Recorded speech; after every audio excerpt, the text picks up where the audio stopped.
আসসালামু আলাইকুম গাইস, কেমন আছেন সবাই? আশা করি সবাই অনেক অনেক ভালো আছেন। কথায় আছে মন যখন থাকবে খারাপ বের হয়ে যাও ঘুরতে। তো সেই পরিপ্রেক্ষিতে আজকে আমরা রিফ্রেশমেন্টের জন্য বের হয়েছি ঘুরতে।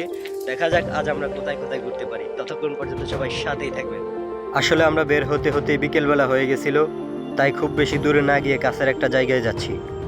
তবে এমন একটা জায়গায় যাচ্ছি যেই জায়গাটার একটা অন্যরকম গল্প আছে। চলুন আপনাদের সাথে আজকে সেই গল্পটাই শেয়ার করি। আশা করি পুরো ভিডিওটা আপনারা ধৈর্য সহকারে দেখবেন।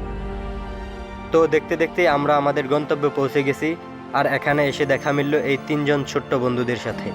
তারপর আমি তাদের সাথে পরিচিত হয়ে নিলাম এবং আজকের ভ্রমণ সঙ্গী হিসেবে আমার সাথে নিয়ে নিলাম।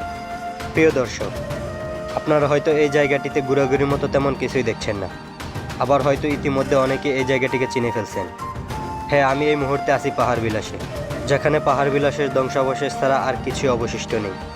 এই জায়গাটি সম্পর্কে আপনাদেরকে কিছু বলার আগে আমি আমার ছোট্ট বন্ধুদেরকে নিয়ে একটু সাইকেল চালানো এবং ঘোরাঘুরি করে নিলাম। প্রিয় দর্শক, আমরা এখন যে জায়গাটিতে দাঁড়িয়ে আছি সেটা অনেকে হয়তো চিনবেন, অনেকে আবার চিনবেন না, কারণ সেটা তার আগের সৌন্দর্য আর রূপের মধ্যে নেই। এটা হচ্ছে সে আমাদের পাহাড় বিলাস, যেটা পূর্বে আমরা আসলে চেংবিল নামে চিনতাম।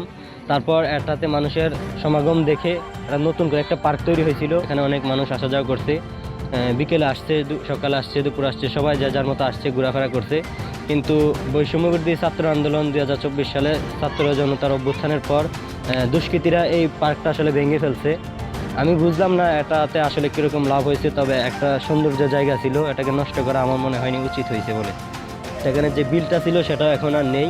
এখন দেখতে পাচ্ছেন সে গাছগুলোই দাঁড়িয়ে আছে, আবার পূর্বের রূপে ফিরে গেছে। এখন মানুষ খেলাধুলা করে, গরু ছাগল এখানে চড়ায়, এটার মধ্যেই রয়েছে। এখানের যে সুন্দর একটি পার্ক ছিল, এখানে মানুষ আসা যাওয়া করতো, সেগুলো এখন আর এখানে দেখা যায় না। তো আমরা আসলে আগের পাহাড় বিলাসকে মিস করতেছি।